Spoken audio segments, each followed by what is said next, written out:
CBN గారు భలే దొరికిపోయారు sir. Liquor నుండి వచ్చే ఆదాయం అంతా ఎటు వెళ్ళిపోతుందా అనుకున్నాను. ఇచ్చోండి క్యాగ్ రిపోర్ట్స్ ప్రకారం ఫైనాన్షియల్ ఇయర్ 2024-2025 ఏప్రిల్ నుండి ఆగస్ట్ దాకా లిక్కర్ నుండి ఏపీ గవర్నమెంట్ కి వచ్చిన ఆదాయం 6,782 కోట్లు. కానీ వర్స్ట్ కేస్ 10% గ్రోత్ రేట్ తీసుకుంటే ఈ సంవత్సరం ఈ financial year 2025-26 April to August లో లిక్కర్ నుండి ఏపీకి రావాల్సిన ఆదాయం 7,460 కోట్లు. కానీ ఇక్కడ పవర్ లో ఉంది ఎవరు? విజనరీ సిబిఎన్ గారు కదా. మన ఏపీలో సీఎం గా సిబిఎన్ గారు వచ్చాక ఒక లిక్కర్ షాప్ ప్లేస్ లో మినిమం 4 వచ్చేసాయి కాబట్టి మనకు ఆదాయం కనీసం 4 రెట్లు అంటే 27,000 కోట్లు రావాలి. కానీ వచ్చిందంతో తెలుసా?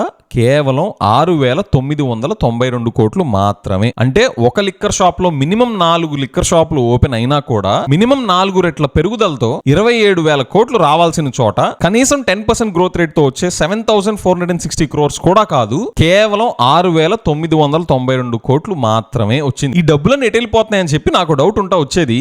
ఇప్పుడు అన్నమయ్య జిల్లాలో బయటపడ్డ ఈ కల్తీ లిక్కర్ ఫ్యాక్టరీ విషయం చూశాక పాపం అవి తాగి ఎంతమంది గుట్టలుగా చనిపోయారో తెలియదు కానీ మన రాష్ట్రానికి రావాల్సిన ఆదాయం అంతా ఎటు వెళ్ళిపోతుందో నాకైతే ఒక క్లారిటీ వచ్చింది. ఫ్రెండ్స్, ఇలాంటి వాటికి కూడా గిన్నిస్ వరల్డ్ రికార్డ్స్ ఇస్తారేమో మీకు తెలుసా?